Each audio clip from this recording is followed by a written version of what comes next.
I don't believe in changing the rules of the game. I believe in winning. In chess, when you look at the board, you don't sit there and go, I'm losing, I wish a pawn could move that way. That's stupid, because that's not the game. What I do believe in saying is, okay, I'm fucked, but what's the best possible move? Everybody wants the prize, but nobody loves the process. Everybody wants to be a champion, but nobody's willing to put in the work that it takes to be a champion. Everybody wants to hold up the trophy and say, man, I did it, but nobody's willing to put in the work that it takes to do it. I love the process. I love the thought of working for what I want. And I firmly believe you're never supposed to wish for it more than you're willing to work for it. Your expectations never supposed to exceed your effort. But a lot of people, they wish, and they're not willing to work. And the great thing about life has a funny way of testing all of us and seeing how bad we really want what it is that we say we want. What if you get weak along the way and you throw in the towel on yourself, you surrender to your emotions? What then? A lot of people become discouraged, they become frustrated, and they say, oh, what the heck?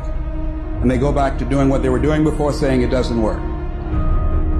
Take quitting out your vocabulary. Take it out. Cry if you must. Rest if you must. But the worst thing you can do is quit. When you want something bad, you can't count the cost. Because if you count the cost and you see how much it costs, you might give up. So you got to go in knowing that I don't count the cost. I do as many reps as it takes. I study as long as it takes. I pay whatever the price is. You get to a point when you don't count it. You just do whatever it takes to get whatever you want. Put yourself in a position where you can't retreat, where it's do or die, sink or swim. Here's what you'll find out. You'll develop incredible swimming skills. You'll find yourself stroking unlike you've ever seen before.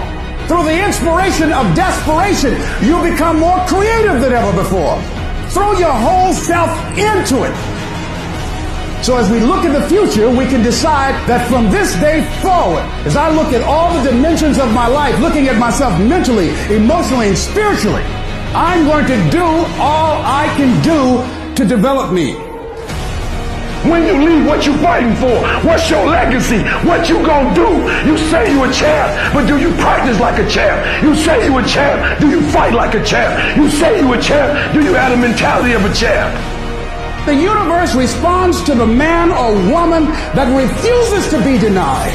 You've got to be willing to stand there and face disappointment, not have support, doubt yourself sometimes, be rejected again and again and again, and refuse to turn around until life gives it up. Nothing can resist a person that has that kind of commitment. There's only one thing on the planet you actually have control over. You can't control the weather. You can't control your health. You can't control other people. The only thing you can actually really truly control is what you think. That's the only thing you can change in real time. You can be thinking of red, you can change it to blue. So why are you not controlling your own mind? It's your asset. It's your ally. It's your friend. When God gives you a dream, the dream will always be tested. The pressure in your life right now has a purpose. It's not crushing you. It's pushing what's on the inside of you out. It shows you who you are. It's about losing. As we get older, we lose our hair, we lose our teeth, we lose our mothers, our fathers, our sisters, and but it's the ones who overcome, they're lost in life and could shun away adversity and always willing to fight it. Every particular moment in life are the ones that are able to transcend and be able to spread the word to other people who's in that same particular genre as they are. Everybody talks about brokies, but I don't think people fundamentally understand what you guys mean by brokies. Can you still have no money and not be a brokey because of your mindset? Yes, you can. I think people get offended because I think that people think you guys are calling them poor. There are millionaires who will be like, oh, I can't buy a Ferrari, that's a depreciating asset. Brokey. You are a brokey.